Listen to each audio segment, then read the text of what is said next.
Senator Obama, we've heard a lot of talk about Democrats courting the Christian evangelical vote. You yourself are running as a candidate of faith, and you've said many times that progressives must take the views of the religious right seriously. If the Ten Commandments constitute our greatest source of morality, why is it there are no commandments saying do not rape, do not torture, or do not commit incest, yet there are commandments against swearing, working on Sunday, and making statues to other gods? Well, I love Bill Maher, and he, I think, rightly points out some of the inconsistencies and hypocrisy in people who mix religion and politics sometimes. I have said it's important for Democrats to reach out to the faith community.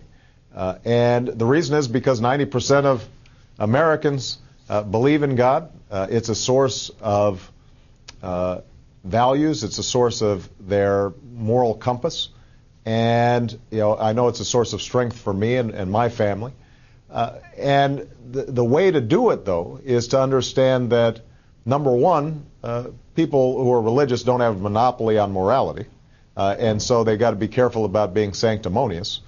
Number two is that whatever values may be religiously motivated, if you're in the public square, if you are involved in politics, I think you have to translate those moral precepts into something universal, that people of different faiths or no faith at all can debate and argue and hopefully at some point come to consensus with you on. And I think the mistake that's been made with respect to the religious right is a literalism that is so rigid that it does not allow for the possibility of somebody of a different faith or a non-believer to engage in a dialogue. And on the other hand, I think it's important for us not to presume that faith has no part in the public square. Look, Martin Luther King, the abolitionists, the suffragettes, Dorothy Day, and I mean, we've got a long history of reform movements being grounded in that sense, often religiously expressed, that we have to extend beyond ourselves and our individual immediate self-interest to think about something larger. And how has faith most influenced you as a human being?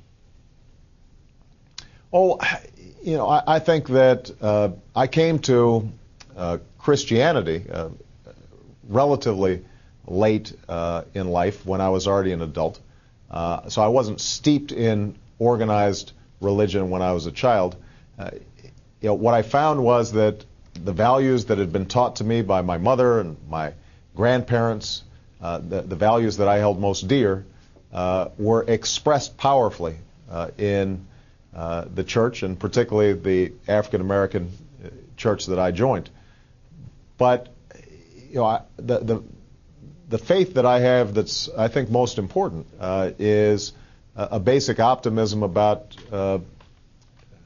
people, that there's a core decency, what Lincoln called better angels of our nature, that we can appeal to, and that we can't perfect ourselves and we can't perfect the world, but we can continually strive to improve the world and treat each other with kindness and empathy, even in the absence of